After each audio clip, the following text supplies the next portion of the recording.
Friends, welcome to ways vlogs. உங்கள் அனைவருக்கும் எனது அன்பு வணக்கம்.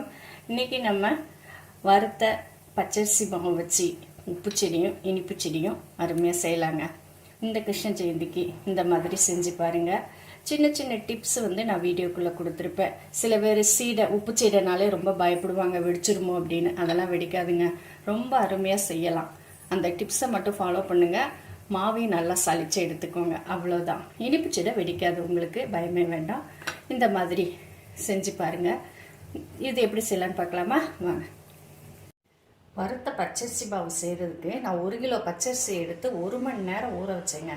ஊற வச்சு இந்த மாதிரி வடிகட்டி வச்சுருக்கேன். இதை ஒரு வெள்ளை துணியில் நல்லா ஃபேனுக்கு அடியில் ஒரு 20 நிமிஷமாவது காய வச்சு எடுக்கணும். அரிசி மேலே ஈரம் இருக்கக்கூடாது, ஆனால் உள்ளார ஈரம் இருக்கணும். அந்த அளவுக்கு காய வச்சு எடுத்துக்கலாம். இந்த அளவுக்கு அரிசி காய வச்சுக்கணும். ஆனால் மேலே ஈரம் இல்லை, ஆனால் உள்ள அரிசி ஈரமாக தான் இருக்குது.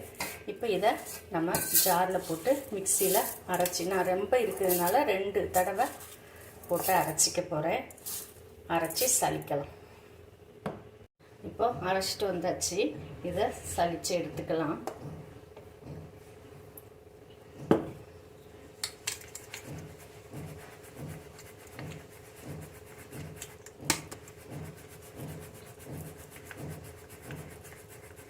இப்படி எல்லா மாவையும் சலிச்சு எடுத்துக்கிட்டு உங்களுக்கு காட்டுறேன். இப்போ சலிச்சு வச்ச மாவை நம்ம வறுக்கலாம். வறுத்து எடுத்துக்கணும். இந்த மாவை ஒரு கடாயை சூடு பண்ணி கொஞ்சம் கொஞ்சமாக போட்டு வறுத்து எடுத்துக்கலாம்.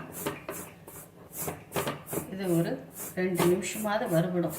அந்த வறுபடுறப்போ அந்த மாவு எப்படி இருக்குன்னா கோல மாவு பதத்தில் இருக்கும். அதை காட்டுறேன்.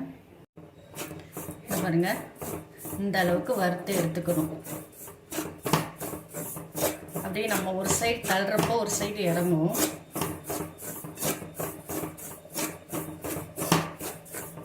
இந்த போட்டால் நல்லா கோல மாவு பதத்தில் இப்படி நம்ம வறுக்கிறப்போ அந்த பாருங்க கீழே இறங்குது பாருங்க. அவ்வளோதான்.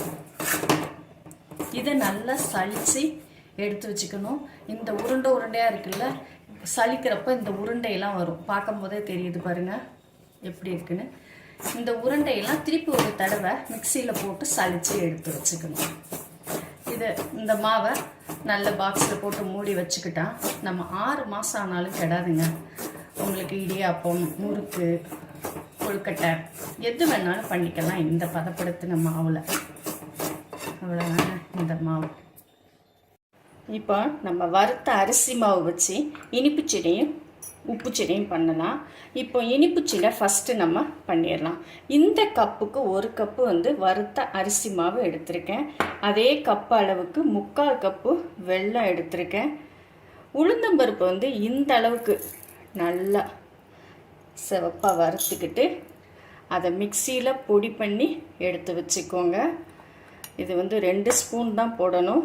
கொஞ்சம் எள்ளு, தேங்காய் துருவி வச்சுருக்கேன், அது 1 ஸ்பூன் போடணும். போடுறப்போ நான் காட்டுறேன். ஏலக்காய் தூள், நெய், அவ்வளோதான் இதுக்கு தேவையான பொருள். இப்போது இந்த வெல்லத்தை தண்ணி ஊற்றி நல்லா கரைச்சி எடுத்துக்கலாம் ஸ்டவ்வில் வச்சு. ஏன்னா அதில் குப்பை, மண் இதெல்லாம் இருக்கும். மூழ்கிற அளவுக்கு மட்டும் தண்ணி ஊற்றிக்கலாம். இது நல்லா கரையட்டும். இப்போ இனிப்பு செடிக்கு நம்ம மாவை கலந்து எடுக்க போகிறோம். 1 கப்பு பச்சரிசி மாவு, வறுத்த பச்சரிசி மாவு போட்டிருக்கேன்.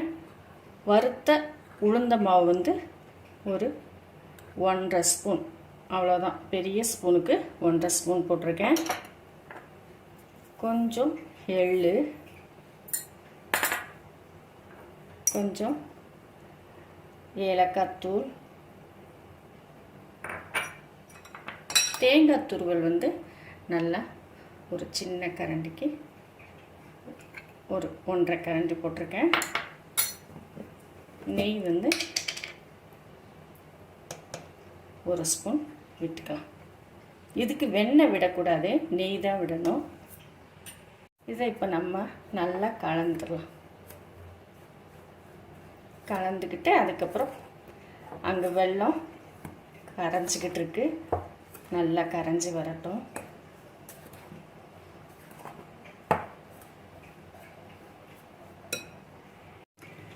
இப்போ நமக்கு பாருங்கள் வெல்லம் நல்லா கரைஞ்சிருச்சு. ஸ்டவ் ஆஃப் பண்ணிடலாம். இப்போ இதை மாவில் நம்ம வடிகட்டிடலாம்.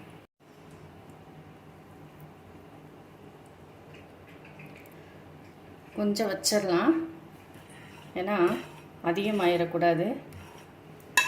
இதை ஒரு கரண்டி வச்சு நல்லா மிக்ஸ் பண்ணிக்கலாம், ஏன்னா ரொம்ப சூடாக இருக்கும் இல்லையா. தேவைன்னா மட்டும் அந்த வெல்லம் தண்ணியை ஊற்றிக்கலாம்.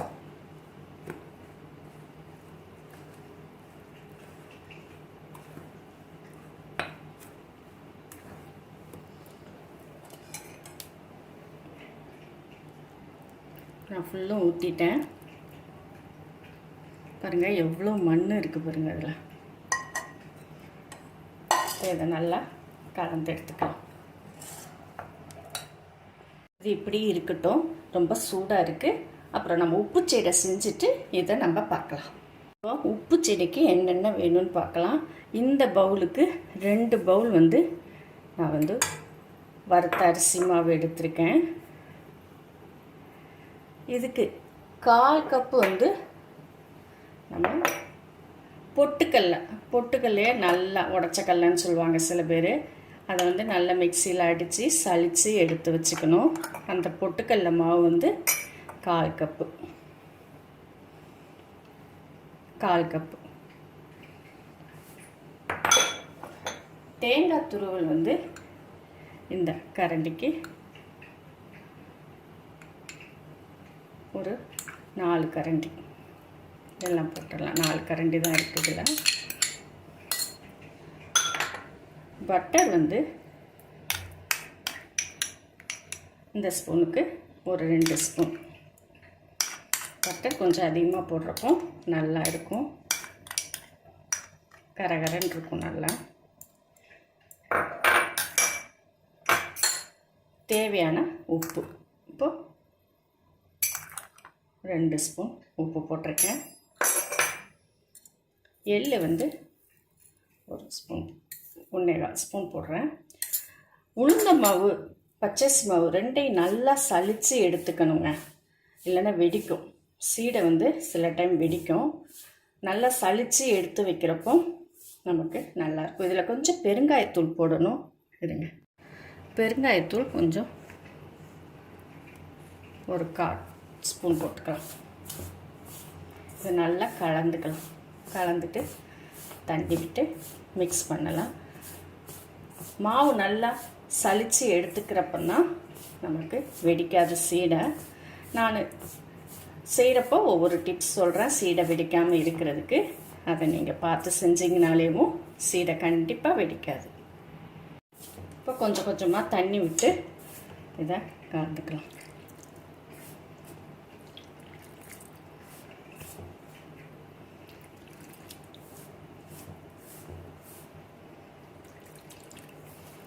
நல்லா சப்பாத்தி மாவு பதத்துக்கு நல்லா சாஃப்டாக பிசைஞ்சு வச்சுக்கலாம்.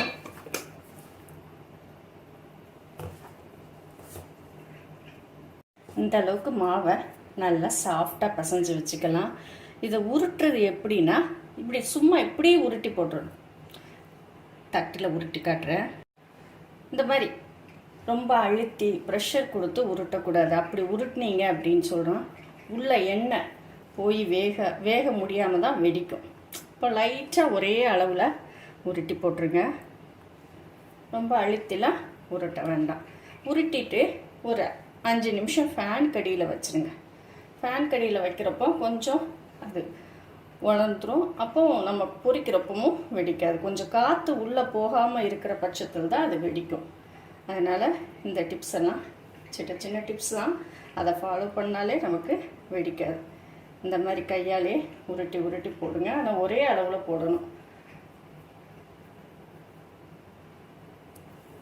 இது வரல அப்படின்னா இந்த மாதிரி சிறுசாக ஒரே அளவில் மட்டும் போட்டுருங்க. இந்த மாதிரி சீடையை உருட்டி வச்சுக்கோங்க. ஆனால் அதுக்கு மேலேயே நமக்கு வெடிக்குமோ அப்படிங்கிற உங்களுக்கு ஒரு பயம் இருந்துச்சுன்னா இந்த மாதிரி ஃபோர்க் இருக்கு இல்லையா, இதை வச்சு சும்மா லைட்டாக ஒரு இப்படி ஒவ்வொரு சீடையிலையும் இந்த ஃபோர்க் வச்சு இப்படி குத்திக்கோங்க. நான் உங்களுக்காக காட்டுறேன், ஆனால் நான் எதுவுமே பண்ண போகிறதில்ல. ஏன்னா இது வெடிக்காது, பயமே வேண்டாம். நல்லா சலிச்சு செய்கிறப்போ நம்ம மாவில் எதுவும் கட்டி எதுவும் தூசி எதுவும் இருந்தால் மட்டும்தான் உங்களுக்கு வெடிக்கும். சரி, இந்த இனிப்பு சீடைக்கு நம்ம நல்ல மாவை இப்படி பிசைஞ்சு வச்சுக்கலாம். இந்த சீடைக்கு வந்து பெருசாக உருட்டணும். உப்பு சீடையை விட நம்ம இனிப்பு சீடையை வந்து கொஞ்சம் பெருசாக உருட்டிக்கணும். ஏன்னா இது உருண்டை பிடிச்சா இலக்கம் கொடுக்கும். ஓரளவு ரொம்ப பெருசாக இல்லாமல் இந்த அளவுக்கு.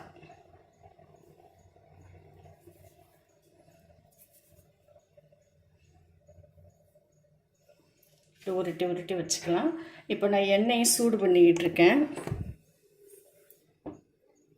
எண்ணெய் சூடாகிட்டுருக்கு.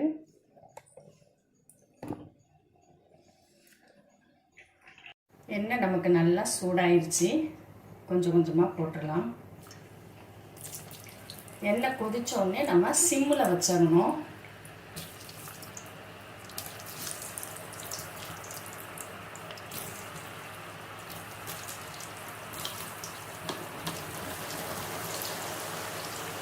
இது கொஞ்சம் 2 நிமிஷம் வேகட்டும். அதுக்கப்புறம் கிளறணும். இப்போவுமே கிளறுனா மாவு கலண்டுரும். வேகட்டும்.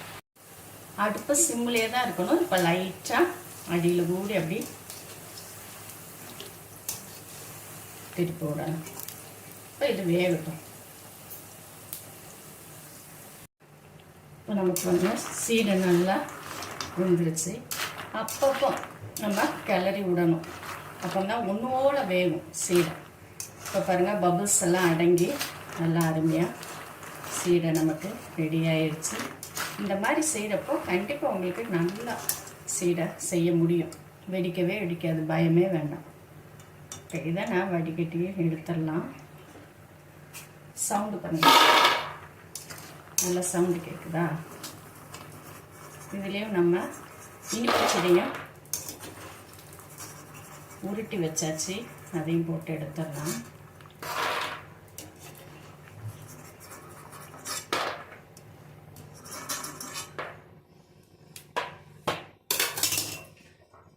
இனிப்பு சீடையை சிம்லேயே தான் வச்சு வேக வைக்கணும். இல்லைன்னா உள்ளார வேகாது. ஒவ்வொன்றா போடலாம். இனிப்பு சீடை உங்களுக்கு வெடிக்காது.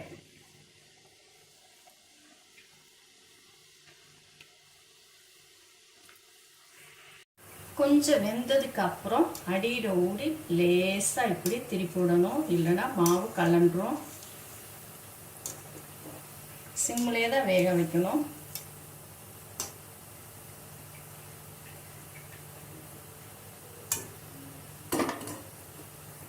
இப்போ பாருங்கள், நமக்கு இனிப்பு சீடையும் வெந்துருச்சு. நல்ல கலர் மாதிரி இந்த பபுள்ஸ் எல்லாம் அடங்கினோடனே நம்ம எடுத்துட வேண்டியதான். பாருங்க, அருமையான இனிப்பு சீடை ரெடி. இந்த மாதிரி நீங்கள் உப்பு சீடை இனிப்பு சீடை ரெண்டையும் இந்த கிருஷ்ண ஜெயந்திக்கு செஞ்சு பார்த்து சாப்பிட்டுட்டு எப்படி இருக்குன்னு எனக்கு சொல்லுங்கள். இந்த வீடியோ உங்களுக்கு பிடிச்சிருந்தா உங்கள் ஃப்ரெண்ட்ஸுக்கு ஷேர் பண்ணி விடுங்க. நெக்ஸ்ட் வீடியோவில் நம்ம பார்க்கலாம். பாய். என்னோட சேனலை சப்ஸ்கிரைப் பண்ணிக்கோங்க. ஆளுங்கிற பெல் பட்டனை கிளிக் பண்ணிக்கோங்க.